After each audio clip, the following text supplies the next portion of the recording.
نحمده ونصلي على رسوله الكريم اما بعد فاعوذ بالله من الشيطان الرجيم بسم الله الرحمن الرحيم يا ايها الناس اتقوا ربكم الذي خلقكم من نفس واحدة وخلق منها زوجها وبث منهما رجالا كثيرا والنساء واتقوا الله الذي تساءلون به والارحام ان اللہ کان علیکم رقیبا۔ ہر قسم کی تعریف و توصیف اللہ رب العالمین کے لیے ہیں، اور بے انتہا بے شمار درود و سلام نازل ہو سید المرسلین رحمت للعالمین جناب محمد الرسول اللہ صلی اللہ علیہ وسلم پر۔ طائف کا واقعہ آپ حضرات کے سامنے آیا کہ پیارے نبی علیہ الصلاۃ والسلام اسلام کی دعوت دینے کے لیے طائف گئے اور وہاں کے سرداروں پر اسلام کی دعوت کو پیش کیا، لیکن انہوں نے اسلام کی دعوت کو قبول نہیں کیا۔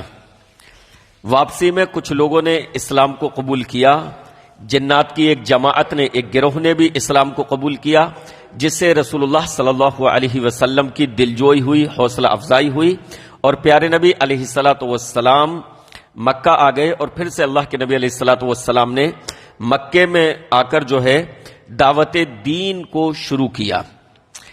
اب سن 10 نبوت میں جب اللہ کے نبی علیہ الصلاۃ والسلام مکہ آ گئے تو رسول اللہ صلی اللہ علیہ وسلم نے بعض قبائل پر، قبائل یعنی پورا قبیلہ جو ہوتا ہے، یعنی ایک سے زیادہ افراد، تو بعض قبائل پر جو ہے اسلام کو پیش کیا، پورا ایک قبیلہ ہوتا ہے ان پر اسلام کو پیش کیا۔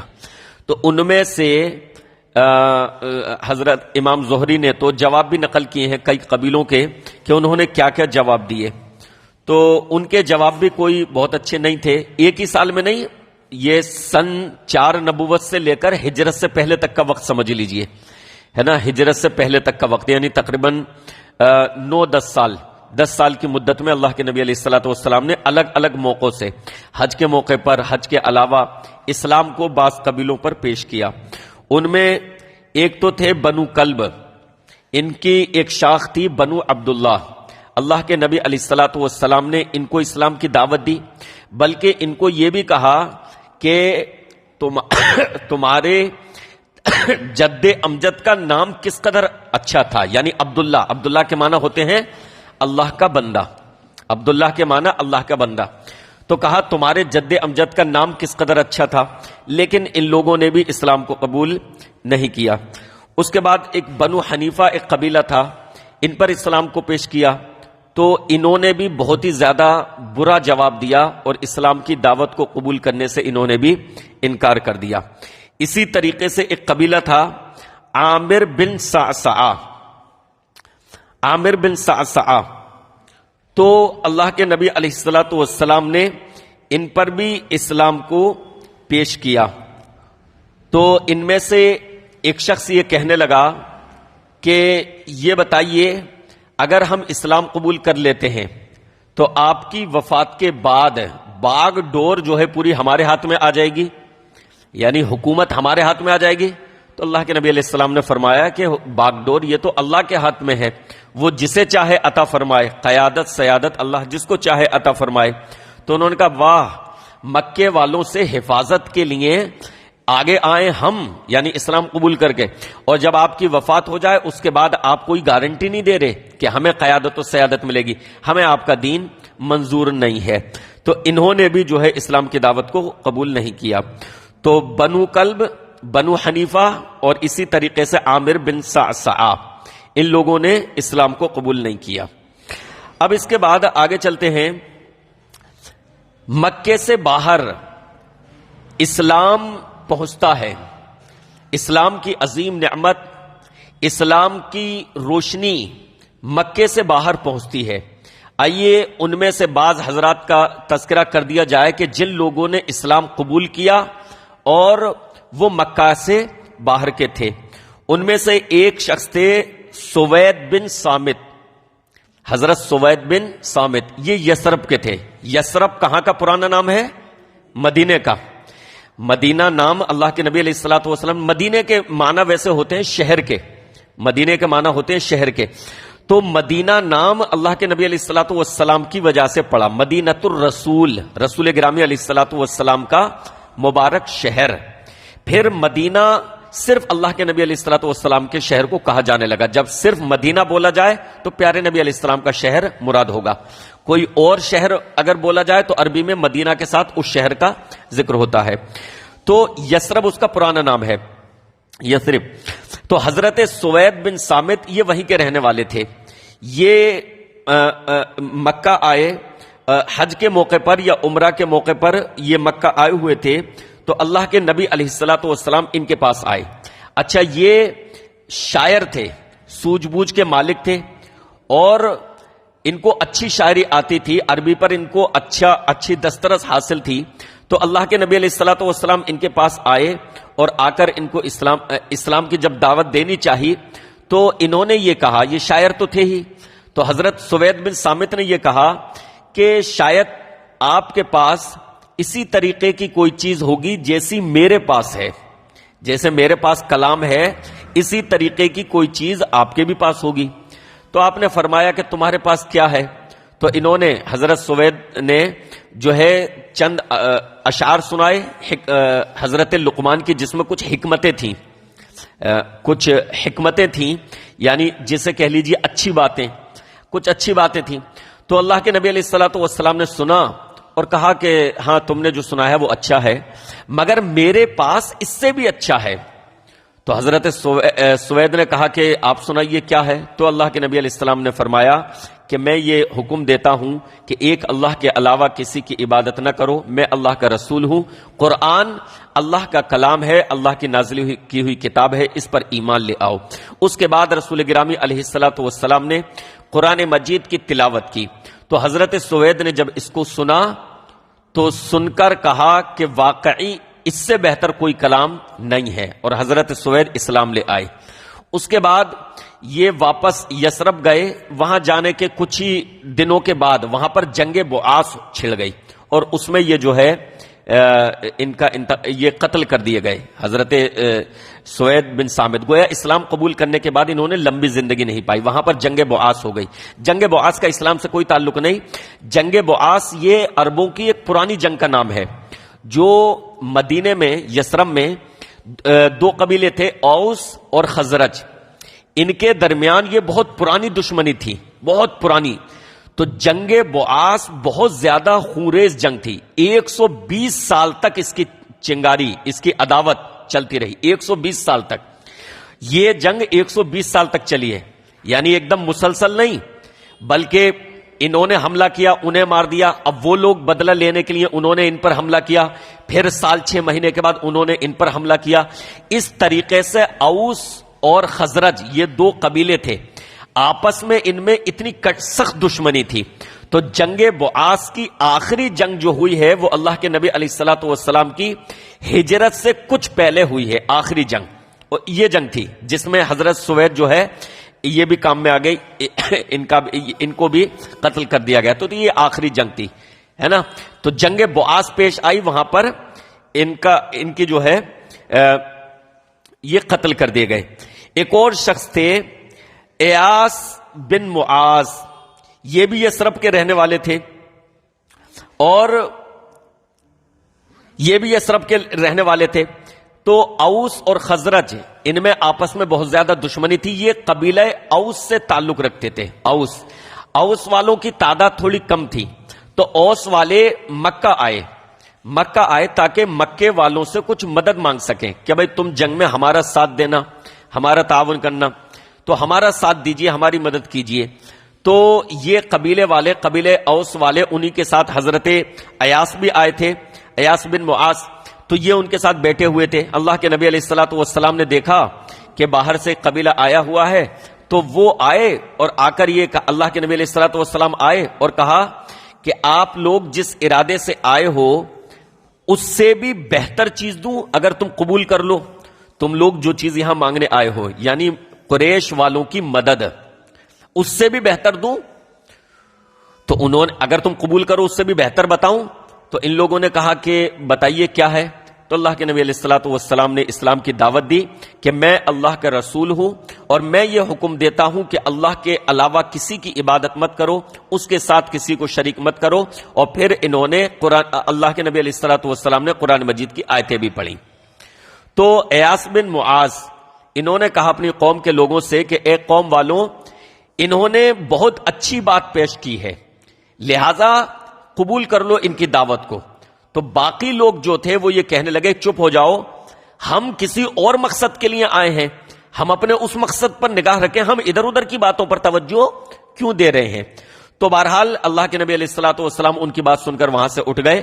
ایاس بن معاذ نے اسلام قبول کر لیا کیونکہ جب ان کی وفات ہوئی ہے، یہ بھی یثرب واپس جب لوٹ گئے مدینہ تو کچھ ہی دنوں کے بعد ان کی بھی وفات ہو گئی. لیکن جب ان کی وفات ہوئی تو ان کی زبان پر تسبیح اور لا الہ الا اللہ، اللہ اکبر، یہ جملے جو تھے ان کی زبان پر تھے.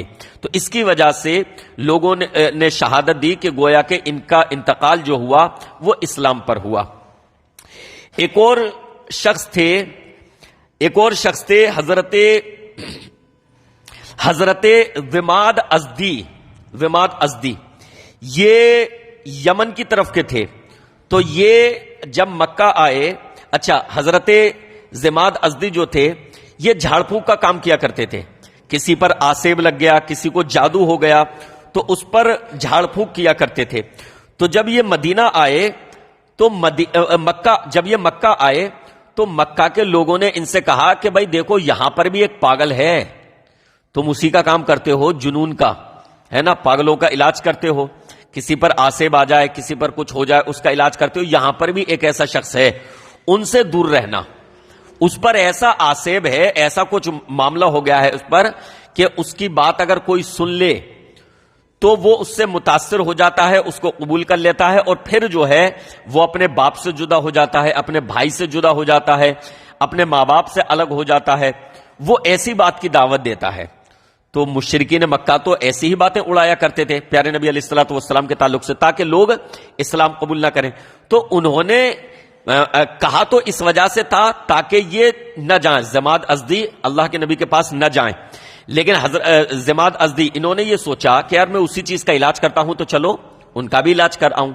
یہ جا کر یہ سوچ کر یہ رسول گرامی علیہ الصلوۃ والسلام کے پاس پہنچے اور کہا کہ دیکھو میں جو ہے جھاڑ پھونک کا کام کرتا ہوں، اگر تم پر کوئی اوپری اثر ہے، کوئی معاملہ ہے، کوئی آسیب ہے، کوئی اثر وغیرہ ہو گیا ہے ہواؤں کا تو میں تمہارا علاج کر سکتا ہوں، تمہیں اس کی ضرورت ہے تو میں بھی جھاڑ پھونک کر سکتا ہوں.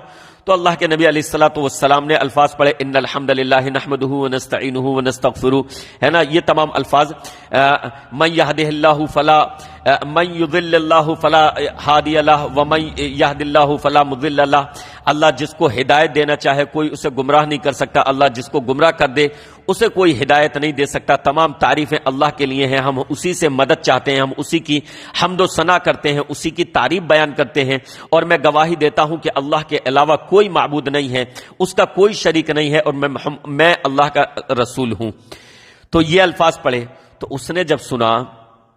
انہوں نے جب سنا زماد نے تو کہا کہ میں نے ایسا کلام کبھی نہیں سنا.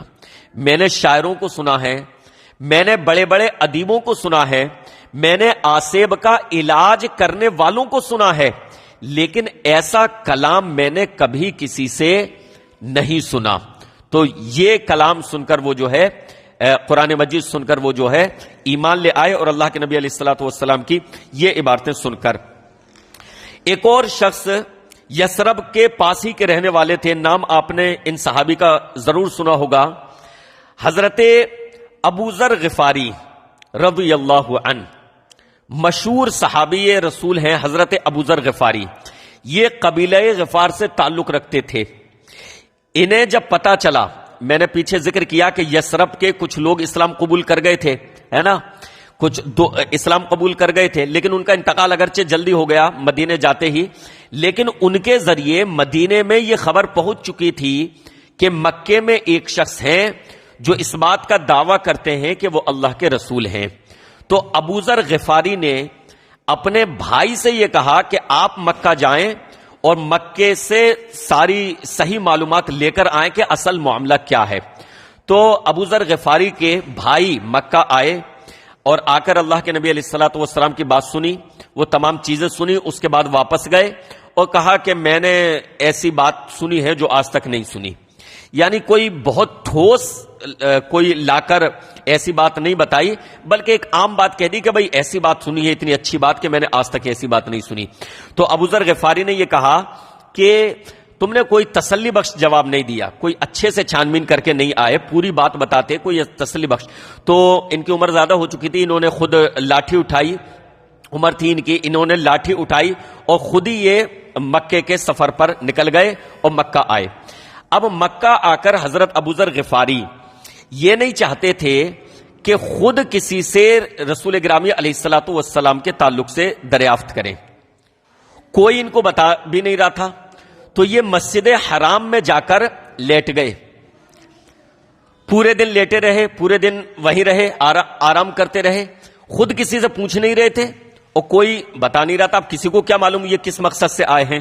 تو حرم میں سے گزر ہوا حضرت علی رضی اللہ عنہ کا، تو انہوں نے یہ کہا کہ بھائی تم کون ہو، شاید تمہارا کوئی ٹھکانہ نہیں ہے، تمہیں کوئی ٹھکانہ نہیں ملا ہے. تو انہوں نے حضرت ابو ذر غفاری نے کہا کہ ہاں. تو کہا چلو پھر میرے گھر چلو. تو وہ ضیافت کے لیے حضرت علی رضی اللہ عنہ ضیافت کے لیے اپنے ساتھ اپنے گھر لے گئے. اب راستے میں نہ تو ابو ذر غفاری کچھ پوچھ رہے ہیں حضرت علی سے، نہ حضرت علی کچھ پوچھ رہے ہیں، حضرت علی بھی کچھ نہیں پوچھ رہے اور نہ حضرت ابو ذر غفاری کچھ پوچھ رہے ہیں.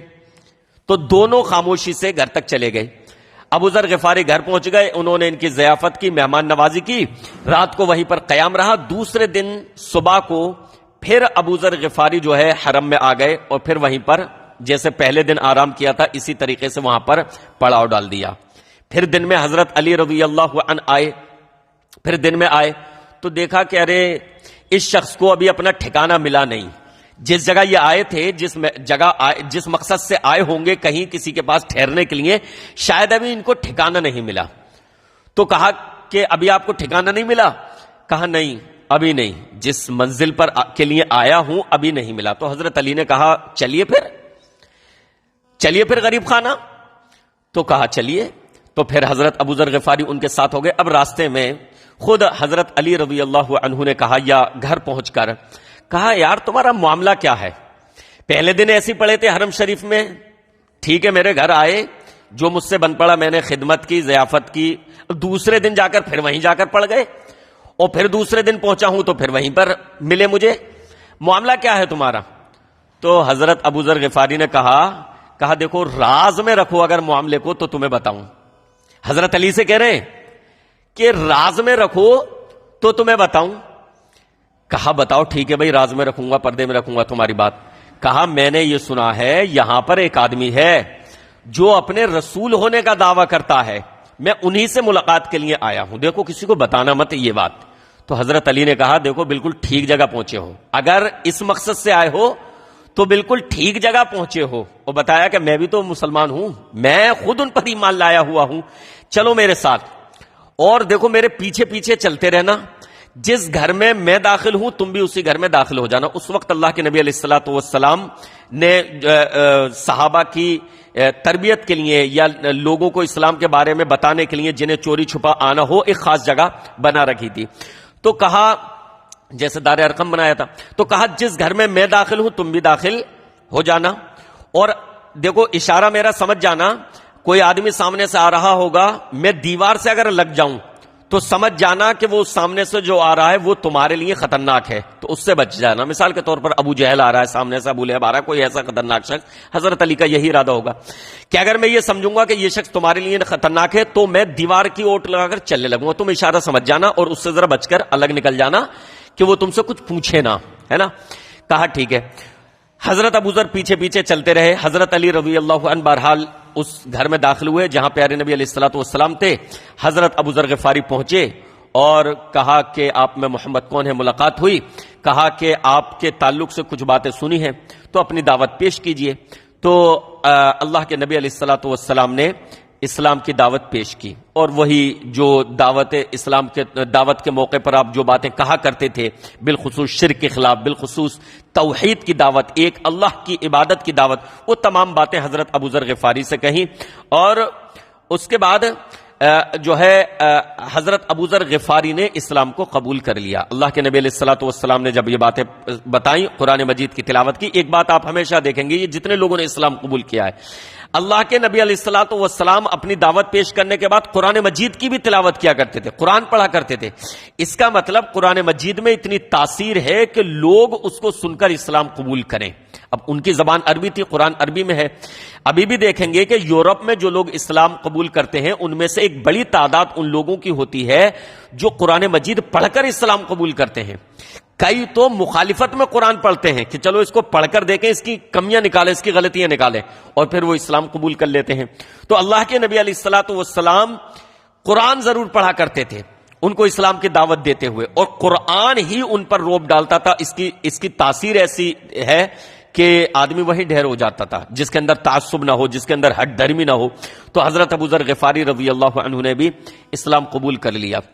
ان کی شہادت جنگ یرموک کے بھی بعد ہوئی ہے. حضرت ابو ذر غفاری رضی اللہ عنہ مشہور صحابی رسول ہے. ایک اور شخص کا واقعہ، حضرت طفیل بن عمرو دوسی. یہ جو ہے حضرت طفیل، یہ قبیلہ دوس کے تھے، قبیلہ دوس سے تعلق رکھتے تھے. حضرت طفیل بن عمرو دوسی یہ بھی شاعر تھے، بڑے شاعر تھے، اپنی زبان پر بڑا عبور حاصل تھا، بہترین عربی داں. تو جب یہ مکہ میں آئے تو مکے والوں نے یہ کہا کہ دیکھو جیسے وہ سب کو بہکاتے تھے، اسی طریقے سے ان کو بھی ورغلایا کہ دیکھو اس طریقے سے یہاں پر ایک آدمی ہے، اس کی بات تمہارے کانوں میں نہ پڑ جائے، اس کی بات مت سننا، کیونکہ اس کی باتوں میں جادو ہے، اس کی باتوں میں ایسا اثر ہے کہ وہ بیٹے کو باپ سے جدا کر دیتا ہے، ماں باپ سے جدا کر دیتا ہے، بھائی کو بھائی سے جدا کر دیتا ہے، تو اس کی بات مت سننا. مکے والوں کا تو یہی مشغلہ تھا کہ باہر کا کوئی قبیلہ آئے، باہر کا کوئی وفد آئے، کوئی نیا مہمان باہر کا آئے تو فوراً اس کے پیچھے پڑ جانا کہ دیکھو ان کی بات مت سن لینا. کیونکہ مکہ کے مشرک بھی یہ جانتے تھے، اور اب تک کے تجربات ان کو یہ بتا رہے تھے کہ حضرت محمد صلی اللہ علیہ وسلم کی بات جس نے سنی، پھر وہ ان کا اسیر بن جاتا ہے، پھر وہ اسلام قبول کر لیتا ہے. ہم بھلے ہٹ دھرمی میں اسلام قبول نہ کریں، لیکن جو مکے سے باہر کا آ رہا ہے اس کے اندر کوئی تعصب ہم جیسا نہیں ہے، تو پھر وہ جو ہے ان کی بات کو قبول کر لیتا ہے. تو جیسے ہی کوئی نیا شخص آتا تھا باہر سے تو وہ فوراً جو ہے اس کو سمجھانے، اس کو بھڑکانے میں لگ جاتے تھے کہ دیکھو محمد کی بات مت سن لینا، ان کے پاس مت جانا، ان کی باتوں میں جادو ہے، ان کی باتوں میں یہ ہے وہ ہے، وہ جدائیگی ڈال دیتے ہیں، گھر والوں کو گھر والوں سے جدا کر دیتے ہیں، تو ان کی بات مت سننا. تو حضرت طفیل بن عمرو دوسی کہتے ہیں کہ مجھے انہوں نے اتنا ورغلایا، اتنا بھڑکایا کہ میں نے ارادہ کر لیا کہ اب میں محمد کی بات نہیں سنوں گا صلی اللہ علیہ وسلم. یہاں تک کہ فرماتے ہیں کہ میں نے اپنے کانوں میں روئی ڈال لی. حضرت طفیل نے کہتے ہیں میں نے اپنے کانوں میں روئی ٹھوس لی کہ اگر کہیں ایسا نہ ہو کہ میرے کان میں ان کی کوئی بات آ جائے اور پھر مجھ پر بھی وہ مصیبت آ جائے جو مکے والوں پر آئی ہے، تو کان میں روئی ٹھوس لوں، بات ہی اندر نہیں جا پائے گی.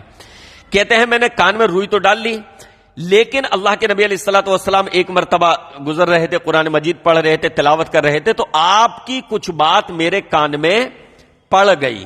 بھائی روئی ڈالنے کے بعد ہوتا ہے نا کبھی کبھی کہ بھنبھناتی سی آواز، ہلکی پھلکی آواز آ جاتی ہے. تو کہتے ہیں حضرت طفیل بن عمرو دوسی کہ میرے کان میں کچھ آواز آ گئی، تو میں نے سوچا کہ میں اپنی قوم کا سمجھدار شخص ہوں، میں شاعر ہوں، میں پڑھا لکھا ہوں، میں صحیح اور غلط میں فرق کر سکتا ہوں، تو یار سن کر تو دیکھوں، سننے میں کیا حرج ہے، اگر بات صحیح ہوئی تو مان لوں گا، اگر بات غلط ہوئی تو چھوڑ دوں گا. کوئی میں مجنون تھوڑی ہوں، کوئی میں بیوقوف تھوڑی ہوں کہ بات کا فرق نہ کر پاؤں، میں سن کر دیکھتا ہوں. کہتے ہیں یہ سوچ کر میں اللہ کے نبی علیہ الصلوۃ والسلام کے پیچھے چل دیا. کھلے میں کوئی بات نہیں کی، کہہ رہے میں پیچھے چل دیا.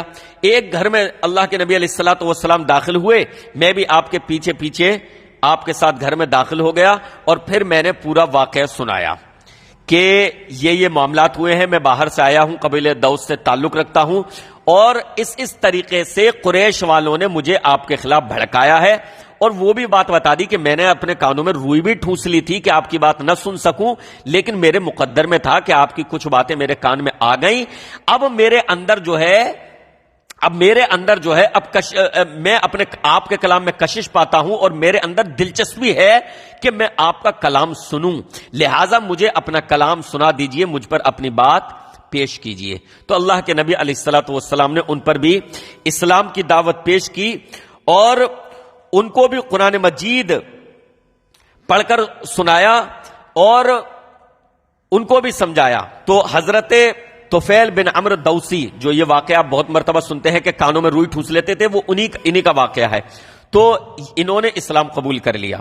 تو اللہ کے نبی علیہ الصلوۃ والسلام سے اسلام قبول کرنے کے بعد پھر یہ اپنی قوم میں جو گئے، داعی کی حیثیت سے گئے کہ میں اپنی قوم والوں کو بھی، قبیلہ دوس کے لوگوں کو بھی اسلام کی دعوت دوں گا۔ لیکن اس موقع پر کسی نے اسلام قبول، جب انہوں نے جا کر اسلام کی دعوت دی تو ان کی قوم والوں نے اسلام قبول نہیں کیا۔ پھر اس کے بعد ایک موقع پر مدینہ، جب اللہ کے نبی علیہ الصلوۃ والسلام نے مدینہ ہجرت فرما لی، تو پھر یہ تقریباً 70-80 لوگوں کے ساتھ پھر مدینہ آئے، ان کی قوم والے 70-80 کے قریب لوگ آئے، اور انہوں نے پھر آ کر اسلام قبول کیا۔ تو انہوں نے جب مدینہ ہجرت فرمائی تو ان کے ساتھ 70-80 لوگ اور آئے تھے قبیلہ دوس کے، اور انہوں نے بھی ان کے ساتھ اسلام قبول کیا تھا۔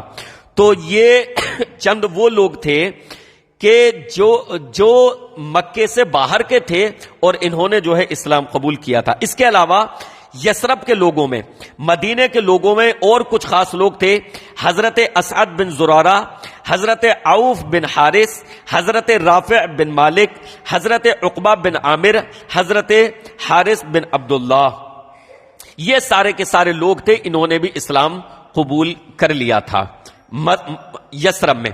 اب آپ کو ایک اور چیز کی طرف میں توجہ دلانا چاہوں گا، آپ ایک چیز پر غور کریں گے کہ رسول گرامی علیہ الصلوۃ والسلام نے مکے میں اسلام کی دعوت دی تو مکے والوں کی شدید مخالفت کا سامنا کرنا پڑا، بہت زیادہ مخالفت کا سامنا کرنا پڑا، لیکن مدینے کے لوگوں نے بڑی آسانی سے اسلام قبول کر لیا۔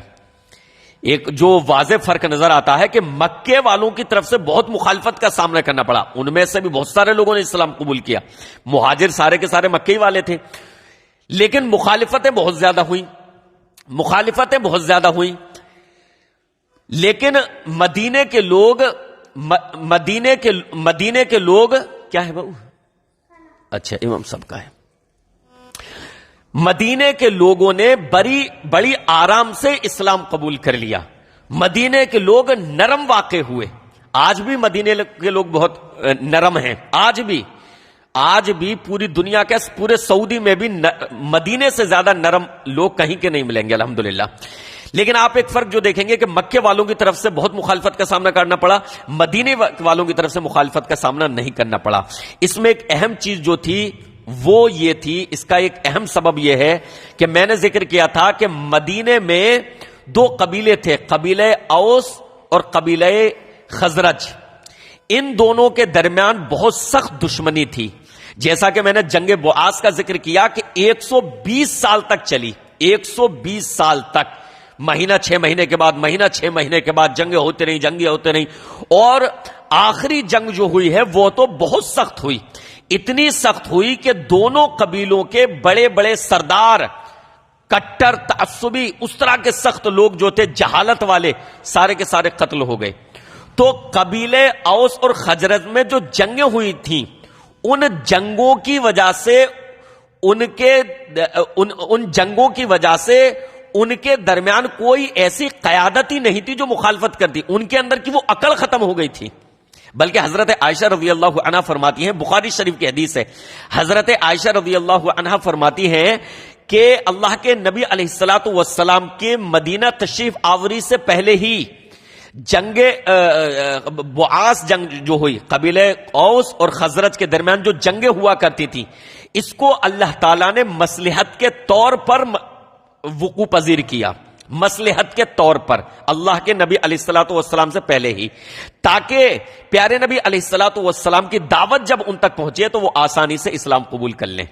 اس قدر وہ کٹ پٹ گئے کہ غرور ان کا خاک میں مل گیا اور نرمی ان کے اندر آ گئی۔ ہوتا ہے نا کہ جب بہت زیادہ قتال، جنگ یہ سب ہوتی رہے اور پھر اچانک کوئی ایک پیغام لے کر آئے جس میں مٹھاس ہو تو آدمی کا دل اس کی طرف کھینچا چلا جاتا ہے۔ اللہ کے نبی علیہ الصلوۃ والسلام انہی جنگوں کی، ان کے آپسی دشمنی کی طرف اشارہ کیا کرتے تھے کہ تم زمانے جاہلیت میں ایک دوسرے کے کٹر دشمن تھے، ایک دوسرے کے سخت دشمن تھے، اور اسلام نے تم کو شیر و شکر کر دیا، اسلام نے تم کو آپس میں بھائی بھائی بنا دیا، اور حالانکہ تم ایک دوسرے کے کٹر دشمن تھے۔ تو بخاری شریف کی حدیث حضرت عائشہ فرماتی ہیں کہ جنگ بعاث جو تھی اللہ تعالیٰ نے حکمتاً مصلحتاً اللہ کے نبی علیہ الصلوۃ والسلام سے پہلے یثرب میں جو ہے اس جنگ کا وقوع کیا، تاکہ اللہ کے نبی علیہ الصلوۃ والسلام کی راہ آسان ہو جائے، آپ کی دعوت پھیلنے کے لیے راستہ آسان ہو جائے۔ اور پھر وہی ہوا کہ پیارے نبی علیہ الصلوۃ والسلام کے لیے مدینہ جو ہے بہت زیادہ زرخیز ثابت ہوا، مدینہ جو ہے بہت ہی زیادہ بہترین جگہ اللہ کے نبی علیہ الصلوۃ والسلام کے لیے ثابت ہوئی۔ وہیں سے آپ کو انصاری صحابہ میسر ہوئے جنہوں نے اسلام کی دل و جان سے مدد کی، اپنے جان و مال، تن من دھن کی بازیاں لگا دی، تمام قربانیاں پیش کی، انصاری صحابہ وہیں سے میسر ہوئے۔ تو یہ وجہ تھی کہ اسلام کے لوگوں، مدینے کے لوگوں نے اسلام کو بڑی آسانی سے قبول کر لیا اور مدینے کے بڑے مددگار وہ ثابت ہوئے۔ اللہ رب العالمین سے دعا ہے کہ رب العالمین پیارے نبی علیہ الصلوۃ والسلام کی سیرت کے ان واقعات کو ہمیں اپنے ذہنوں میں محفوظ رکھنے کی توفیق عطا فرمائے، اور اس میں جو عبرتیں اور جو نصیحتیں اللہ رب العالمین ان کو سمجھنے کی توفیق عطا فرمائے۔ آمین یا رب العالمین۔ وصلی اللہ تعالی علی رسول خیر خلقہ محمد وآلہ وصحبہ اجمعین برحمتک یا ارحم الراحمین۔